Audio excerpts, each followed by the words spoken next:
లోకేష్ గారు 2016లోనో 2018లో సారీ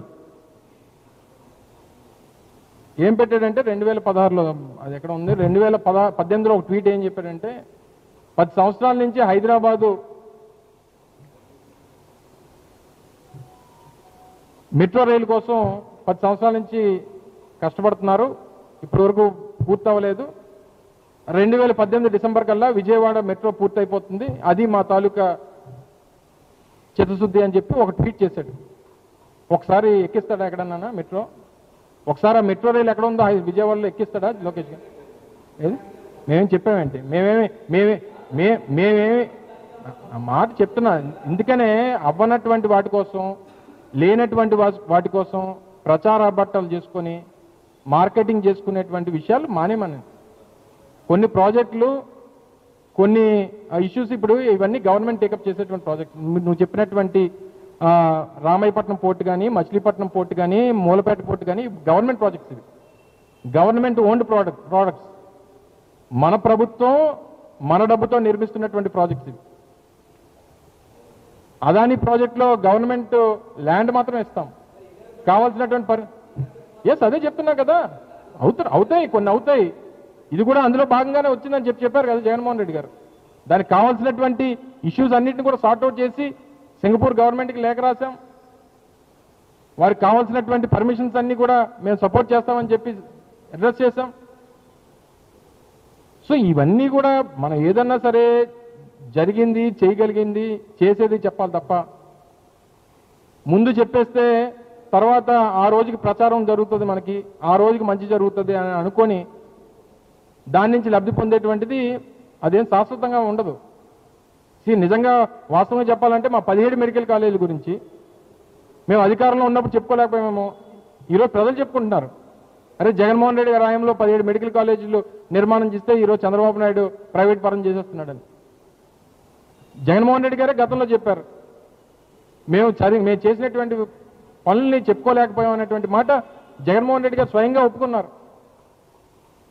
కానీ మేము చేసినటువంటి పనులు ఎప్పటికీ కూడా ప్రజలు గుర్తుంచుకుంటారు. ప్రజలు సమయం వచ్చినప్పుడు వాటన్నిటి కూడా ప్రజల నుంచి స్పందన వస్తుంది అనేటువంటిది ఈ మధ్యకాలంలో చూస్తూ ఉన్నాం. సో దయచేసి ఏది పడితే అది లేనిపోయినటువంటి తప్పుడు ప్రచారాలు ఎల్లో మీడియా మానేసుకుంటే మంచిది. ఇవ్వాల్సినటువంటి క్రెడిట్ ఎవరికి ఇవ్వాలో, అది ఎవరి వల్ల జరిగిందో ఏంటో అనేది ఇనిషియేట్ అయినటువంటి ప్రాసెస్. It's continuous process. వీటన్నిటి కూడా ప్రజలు గమనించమని చెప్పి మరొకసారి కోరుతా ఉన్నా. Thank you. Hello subject correction అదే అంటున్నాం. మీరు ఈ రకమైనటువంటి తప్పుడు ప్రచారాల్లో దయచేసి నేను ఏం చెప్పాను? కట్టసి ఎక్కడి నుంచి? కట్టసి ఆంధ్రజ్యోతి, కట్టసి ఎక్కడి నుంచి? కట్టసి ఈనాడు మీ ఆంధ్రజ్యోతిలో వచ్చిందే చెప్పాను. నేనేం సొంతంగా చెప్పలా. మీ ఈనాడు, మీ ఆంధ్రజ్యోతి, మీ మహా న్యూస్, మీ ఏబిఎన్, మీ టీవీ5, మీ ఈటీవీ, వీటిల్లో వచ్చిందే నేను చెప్పాను తప్ప నేను సొంతంగా చెప్పినటువంటి మాట కాదు అనేటువంటిది ఆ రోజు ప్రూఫ్స్ కూడా చూపించాను మీకు.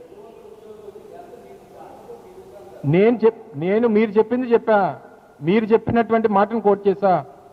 అందుకనే నేను జగన్మోహన్ రెడ్డి గారు చెప్పారు, డాటా సెంటర్స్ వల్ల ఎక్కువగా ఉద్యోగ అవకాశాలు ఉండవు కాబట్టే మేము ఐటీ పార్క్ని ఏర్పాటు చేయాలని చెప్పి మేము కమిట్మెంట్ చేస్తామని చెప్పి. ఇకో సిస్టమ్ వల్ల డెవలప్ ఉంది. ఇప్పుడు అది చెప్పానండి. పరిసర ప్రాంతాల్లో ఉన్నటువంటి రేపు డాటా సెంటర్స్ రావడం వల్ల, ఏర్పాటు అవడం వల్ల ఇకో సిస్టమ్ బిల్డప్ అయి ఉద్యోగ అవకాశాలు వస్తాయి. అవి ఆ రకంగా ఉద్యోగ కల్పన జరుగుతుందని చెప్పండి. అది చెప్పట్లేదు కదా. ప్రజలకు ఏం చెప్తున్నారంటే గూగుల్ వల్ల 1,88,000 ఉద్యోగాలు వస్తున్నాయని చెప్పి చెప్తున్నారు. సో ఆ క్లారిటీ ఇమ్మనమని చెప్పి అడుగుతున్నాం మేము ఫస్ట్. ఇప్పుడేంటి బాబు, మరి మీకు తెలుగు అర్థం అవుద్దో, ఇంగ్లీష్ అర్థం అవుద్దో, మరి నేనే కొత్త భాషను నేర్చుకోవాలో మీ టీవీలకు చెప్పడానికి? మీ ఏబిఎన్కి, మీ ఈటీవీకి, మీ టీవీ5కి, మీ మహా న్యూస్కి ఏదన్నా కొత్త భాష ఏదన్నా ఉంటే, కొత్త స్క్రిప్ట్ కానీ ఏదన్నా ఉంటే మాకు నేర్పించండి. ఆ పదాలను నేర్చుకొని ఆ భాషలోనే చెప్తాను. నేను తెలుగు మేము తెలుగులో చెప్పినా అర్థం అవ్వదు, ఇంగ్లీష్లో చెప్పినా అర్థం అవ్వదు. ఏ భాషలో చెప్పాలి చెప్పుకోండి.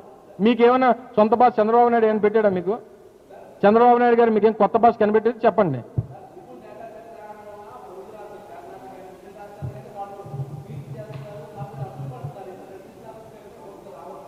పన్నేమండి, తప్పేమన్నా? వాళ్ళు పడితే నువ్వు నేనేం చేస్తాం? వాళ్ళు అసూయ పడితే ఏం చేస్తావు బాబు?